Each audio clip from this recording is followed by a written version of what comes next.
बैठी रहे मैं तुझे देखा करूं। ओ तूने आवाज दी देख मैं आ गई, प्यार से है बड़ी क्या कसम। तुझे देखा तो ये जाना सनम, प्यार होता है दीवाना सनम। अब यहाँ से कहाँ जाए हम, तेरी बाहों में मर जाए हम। तुझे देखा तो ये जाना सनम।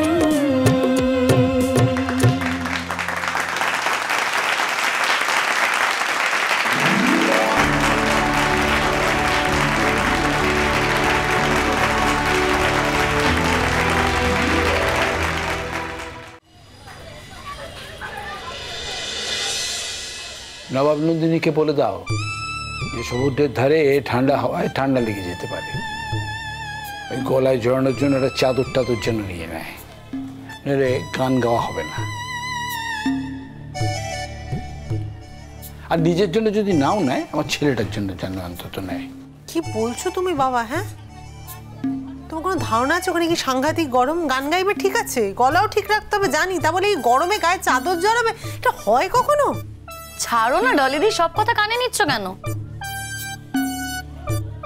আমি কি সব কথা কানে নিই নাকি? আমি তো সব কথা কানে নিই না। ও তোমার শাড়ি ঠাড়িগুলো কিন্তু আমি আমার ব্যাগে ভরে নিচ্ছি। আমার না খুব খারাপ লাগছে বাবা, তোরা কি একটা ব্যাগ নিয়ে যাচ্ছিস দেখ, একটা ভালো সুটকেস ফুটকেস তো নেই আমাদের বাড়িতে। আরে তাও তো আমি রবির থেকে ব্যাগটা নিয়ে এলাম, আমাদের এখানে তো কিছুই ছিল না। অবশ্য রবি নিজে থেকেই দিল। ও বৌমা, বৌমা, আরে কাকিমারা, ভালো হয়েছে তো। এই কি গো, হাতে এত বড় সুটকেস কেন? মেয়ের বিয়েতে তো এই সুটকেসটা দিয়েছিলাম, মেয়ে তো এখন বাপের বাড়ি এসে আছে, আর এই সুটকেসটা নিয়ে এসেছে। মেয়ে বারবার বলে দিল বৌদিকে এই সুটকেসটা নিয়ে যেতে বলো, না হলে কিন্তু অনর্থক ঘটবে। এই না গো, সুটকেস লাগবে না। আরে রবিদা একটা ব্যাগ পাঠিয়েছে, ওই ব্যাগে করেই আমরা জামা কাপড় নিয়ে যাচ্ছি। কি রে লালন, তোরা গান টান গাইতে যাবি, একটা ব্যাগ নিয়ে যাবি নাকি? আরে কাকিমা, একটা ব্যাগ তো চাইলেই কিনতে পারতাম, কিন্তু পুরী যাচ্ছি, একটু তো খরচাপাতি আছে না, তাই যেটুকু হয় বাঁচালাম। সুটকেসটা আর কিনলাম না নতুন করে।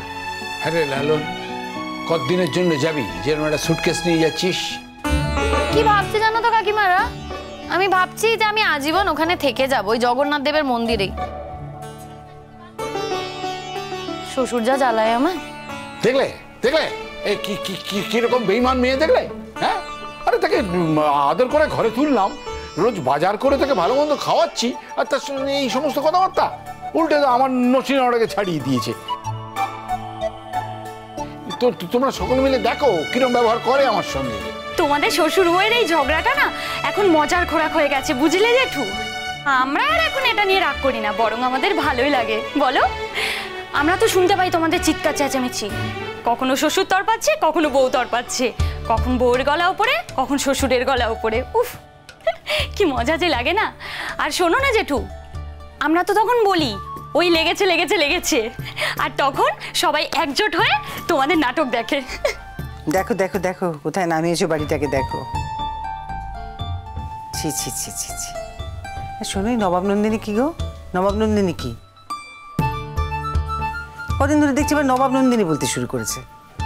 দিন রাত মেয়েটা খাটছে, চলছে, ছুটছে, কাজ করছে। আশ্চর্য। তা খাটবে তো বটেই, হ্যাঁ, এই বয়সে খাটবে না?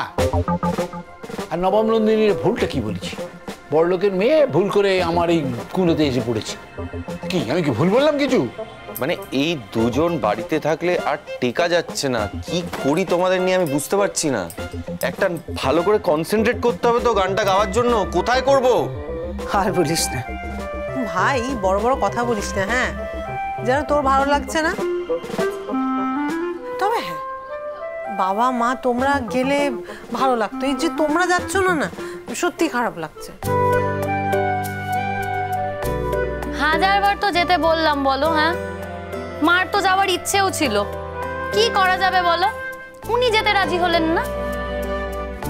আরে বাবা যা না, তোরা যা না, মন খারাপ করতে হবে না ফুলঝুরি। তোমরা যে আমার মেয়েটাকে নিয়ে যাচ্ছ, এই তো যথেষ্ট মা। দেখো মেয়েটার তো কোনোদিনও কোথাও যাওয়া টাওয়া হয়নি, আর কি বা আছে ওর জীবনে বলো? না হলো সংসার, না হলো কিছু। তাই তো সবাইকে বলি গো, এমন একটা বউ এসেছে দেখো দেখো। আর আমাদের বাড়ি বৌমাটাকে দেখো, দুদিনের জন্য ননদটা এসেছে বাপের বাড়ি, কি তর পাচ্ছে, দুমদাম জিনিসপত্র ফেলছে। সে তো রান্না বাড়া করতেও চাইছে না গো, খালি বলছে কি খাটনি। কি বলি বলো তো, মেয়েটাকে বিয়ে দিয়েছি বলে কি মেয়েটা পর হয়ে গেছে? সে কি দুদিনের জন্য বাপের বাড়ি আসতে পারবে না বলো? শোনো কাকিমা, আমি না ফিরে এসে তোমার বৌমার সাথে কথা বলবো। না, ফিরে এসে তোমাকে কারোর সাথে কথা বলতে হবে না, সব ব্যাপারে তোমাকে মাতব্বরি করতে কেউ বলেনি। শোনো, যার মাতব্বরি করার স্বভাব না, সে সবসময় সবকিছুতেই মাতব্বরি করে। ওই কথাই আছে না, গায়ে মানে না আপনি মোড়ল। আমি তো কথা বলবোই। আরে বাবা, তার বিয়ে হয়ে গেছে তো কি হয়েছে? সে বাপের বাড়িতে আসবে না? আজকে সে বাপের বাড়িতে এলেই তার বৌদি তাকে সবসময় কথা শোনাবে? আমি বুঝিয়ে বলবো তো, আমি বলবো তোমার বৌমাকে বুঝিয়ে বলবো যে সে যদি তার বাপের বাড়িতে যায়, যাবার পর তার ভাইয়ের বউ যদি তাকে সবসময় খোটা দেয়, কথা শোনায়, তার কেমন লাগবে? আমি কথা বলবো, তুমি ভেবো না। সবাইকে কি আর নিজের মতো ভাবো গো বৌমা? আচ্ছা কি হয়েছে কি, যাক না বাবা, যাক না ফুলঝুরি, তবু তো চোখের সামনে একটা দৃষ্টান্ত থাকবে, তো একটু বুঝে চলবে না হয় কি, তাই না দিদি বলো? বুঝলে তো ভালো, তবে বলছিলাম কি, পুণ্যি কিন্তু বারবার বলে পাঠিয়েছে সেই ছোট বাচ্চাটিকে নিয়ে আসতে পারছে না, সেখানে আসবে বলে কিন্তু হাঁক করছে, বুঝলে? ওই বিকেল বেলায় ও কিন্তু চলে আসবে, তবে এই সুটকেসটা সে নিয়ে যেতে বলেছে, বুঝলে? তুমি কিন্তু সুটকেসটা নিয়ে যেও বৌমা। কিন্তু রবিদাকে কি বলবো বলো তো? আরে বাবা না না, রবিকে ওর ব্যাগটা ফেরত দেওয়া হবে, সেটা নিয়ে কিছু নয়, কিন্তু এই ফুলঝুরি, পুণ্যি যে সুটকেসটা পাঠিয়েছে না, ওটাই নিয়ে যাও বরং, ওটা তোমাদের সুবিধে হবে। দেখো তোমাদের তিনজনের জামা কাপড় একসাথে নিতে যাবে। কিন্তু আমি বলছি কি কাকিমা, পুণ্যির তো একদম নতুন সুটকেস, যদি একটু দাগ টাক লেগে যায় তাহলে? আচ্ছা, এটা তো পুণ্যির হাত থেকে কোনো দাগ লাগতে পারে না কি রে? আচ্ছা ডলি, তোর এই কথাগুলো শুনলে না আমার মাথা একদম গরম হয়ে যায়। কেন এসব বাজে বাজে কথা বলছিস রে? দাগ লাগলে লাগুক না। আচ্ছা ঠিক আছে, তুমি যখন বড় মুখ করে সুটকেস খানা এনেছো আর পুণ্যি যখন পাঠিয়েছে, আমি নিয়ে যাব, দাও। না না, একটা কথা মনে রেখো, ও তো ঝাঁচকচকে নতুন সুটকেস, ওর শ্বশুর বাড়ির জিনিস, যদি ওতে কোনো দাগ টাগ লাগে বা কিছু হয়, তাহলে কিন্তু শ্বশুর বাড়িতে মুখ দেখাতে পারবে না। কাজে ঠিক ওই রকম একটা সুটকেস তাহলে ওকে কিনে দিতে হবে। যদি কিছু হয় তখন দেখা যাবে, এখন তো কিছু হয়নি, আর হবেই বা কেন গো?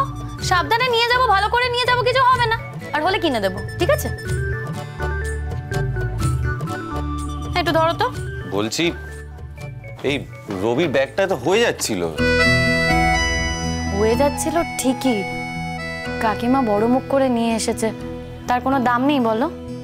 বললাম তো, খুব দুঃখ পাবে বৌমা। তুমি যখন নতুন বিয়ে করে এলে, তোমার যে নতুন নতুন শাড়িগুলো আমাদের সব ভাগ করে দিলে, আমরা নিয়ে নি নাকি বলো? আমরা তো বস্তির সবাই মিলে একটা পরিবারের মতো থাকি গো। আর লালন, তুই কেন বলছিস এ কথা? আরে না গো, উনি শ্বশুর বাড়ির জিনিস তো, তাই বলছিলাম, ওর নিজের জিনিস হলে কখনোই বলতাম না আমি।